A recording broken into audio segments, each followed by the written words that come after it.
La plus grande tristesse de Liane Folly était amplifiée par les pressions de la carrière qu'elle poursuivait depuis son plus jeune âge.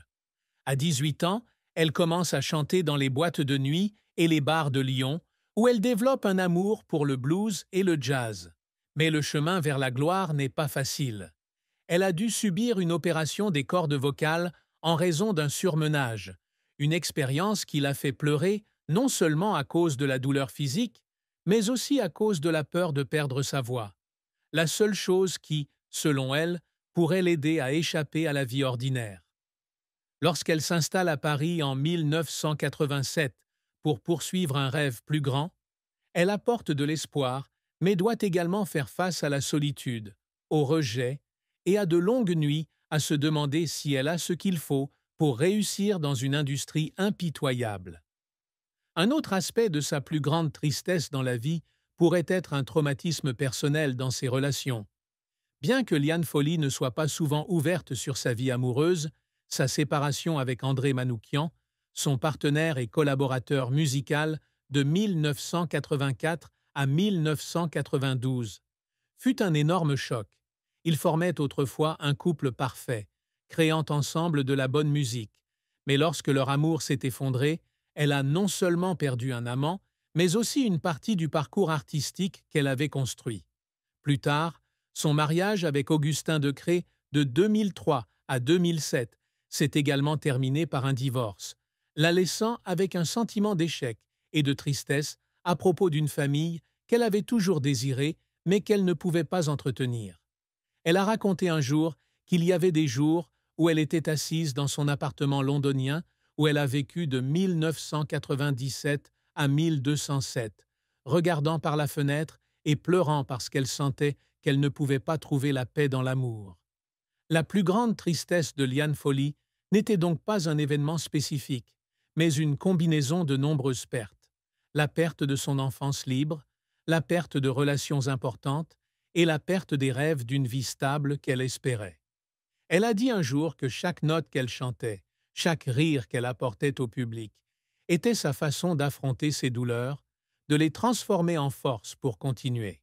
Ce sont ses chagrins qui l'ont tempérée, la transformant en une artiste capable de toucher le cœur des autres.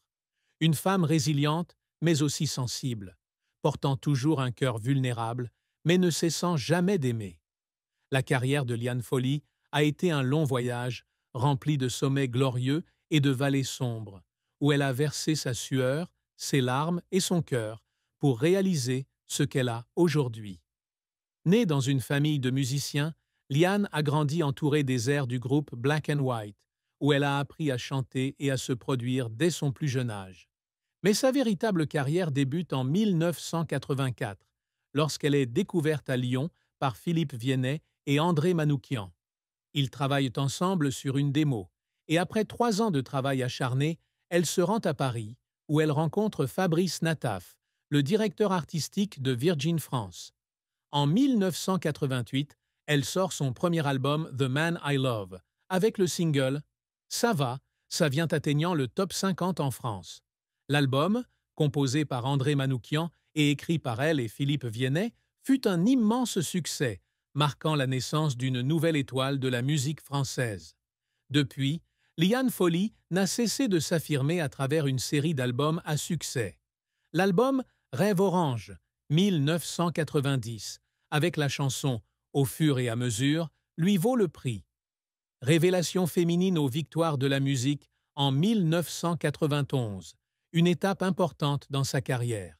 Elle continue de briller avec les petites notes, 1993. Un album mêlant jazz et pop, enregistré avec des artistes talentueux tels que Richard Galliano et André Ceccarelli. Son succès ne se limite pas à la musique.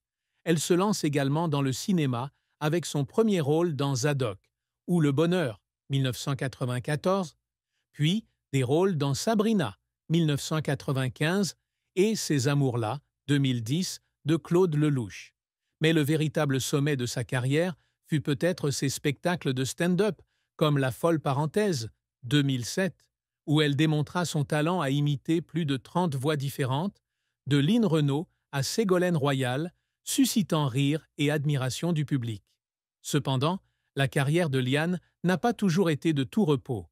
L'album Caméléon 1997, le premier sans la collaboration d'André Manoukian, fut un échec cuisant car il ne reçut pas un bon accueil du public. Elle a dit un jour qu'après la sortie de l'album, elle s'était assise en studio, avait écouté les chansons et avait pleuré parce qu'elle avait l'impression d'avoir perdu quelque chose d'important. Pas seulement le succès commercial, mais aussi le lien avec le public qu'elle avait toujours chéri. Un autre échec a eu lieu lorsqu'elle a participé à la saison 10. Danse avec les stars, 2019, et a été éliminée prématurément, une expérience qui l'a laissée déçue car elle n'a pas pu montrer tout son potentiel. Ses larmes n'étaient pas seulement un signe d'échec, mais aussi un témoignage de sa passion et de son dévouement, car elle mettait toujours tout son cœur dans chaque projet. Les efforts qui ont fait pleurer Liane Folly ne provenaient pas seulement de l'échec, mais aussi des sacrifices qu'elle a dû faire pour maintenir sa carrière. Elle a dû refuser de nombreuses opportunités de rester avec sa famille pour participer à de longues tournées, loin de chez elle pendant des mois. Un jour, alors qu'elle se produisait au théâtre Marigny avec La Folle Parenthèse, elle apprit que sa mère était malade, mais qu'en raison de son emploi du temps chargé, elle ne pouvait pas rentrer immédiatement à Lyon. Lorsqu'elle revint enfin, voyant sa mère affaiblie, Liane la serra dans ses bras et sanglota, se reprochant de ne pas avoir été là pour sa famille quand ils avaient le plus besoin d'elle. Une autre fois, lors du tournage de Masked Singer 2020, en tant que pieuvre, elle a souffert de maux de dos, mais a quand même réussi à terminer la performance.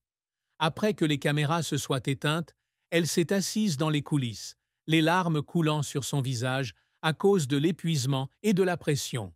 Mais personne ne le savait. Pourtant, Liane Folly n'a jamais abandonné. Elle trouve toujours des moyens de surmonter les difficultés, d'apprendre de ses échecs et de continuer à se consacrer à l'art.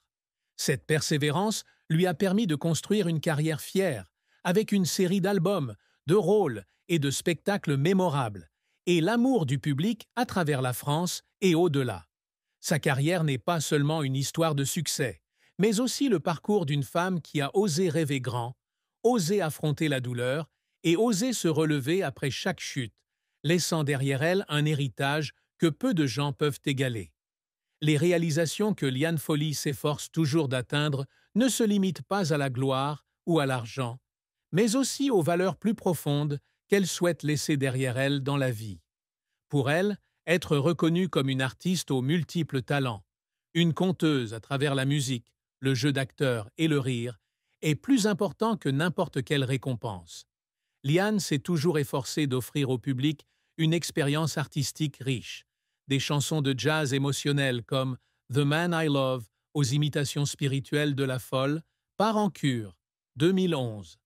Elle a dit un jour que chaque fois qu'elle montait sur scène, chaque fois qu'elle faisait rire ou pleurer le public, c'était son plus grand succès. L'un des plus grands objectifs de Liane est de faire de sa musique un pont entre les générations. Au début de sa carrière, elle rapproche du public le jazz et le blues, genre peu populaire dans la musique pop française de l'époque. L'album Rêve Orange est la preuve la plus claire de cet effort, avec des chansons à la fois modernes et classiques, touchant le cœur des petits et des grands. Pour y parvenir, elle a passé des heures en studio, travaillant avec André Manoukian et Philippe Viennet pour créer les mélodies parfaites. Lorsqu'elle fut honorée aux Victoires de la musique, elle versa des larmes sur scène, non pas par joie personnelle, mais parce qu'elle savait qu'elle avait contribué à enrichir la musique française. Liane Folly s'efforce également d'être un modèle pour les autres, en particulier pour les femmes qui souhaitent poursuivre leur passion dans un monde compétitif. Elle veut qu'ils regardent son parcours, d'une petite fille chantant dans un groupe familial à Lyon, à une star aimée dans toute la France, et croient que rien n'est impossible s'ils osent persévérer. Elle participe souvent à des spectacles caritatifs comme Les Enfoirés, depuis 1993, où elle se produit au profit de l'association Les Restaurants du Cœur, qui vient en aide aux plus démunis. Ces moments passés sur scène ne se limitaient pas à chanter, mais aussi à transmettre le message que l'art peut changer des vies, que chaque personne a sa propre valeur. De plus, Liane nourrit le rêve de laisser un héritage au-delà de la musique. Après la sortie de l'album Crooneuse, 2016, elle continue d'explorer de nouveaux aspects de l'art, du rôle d'actrice dans Chacun sa vie, 2017, à l'animation d'une émission sur Sud Radio, 2017 à 2018. Elle a commencé à écrire une autobiographie dans les années 2000, voulant raconter l'histoire de sa vie de la manière la plus fidèle possible. Mais le projet est resté inachevé. Pourtant, ce rêve est un accomplissement pour lequel elle s'efforce constamment, comme un moyen de se connecter avec le public à un niveau plus profond, pour lui faire comprendre que derrière le halo se trouve une personne normale, avec des émotions très réelles. La plus grande réussite de Liane Folly est peut-être d'avoir vécu une vie fidèle à elle-même, s'efforçant constamment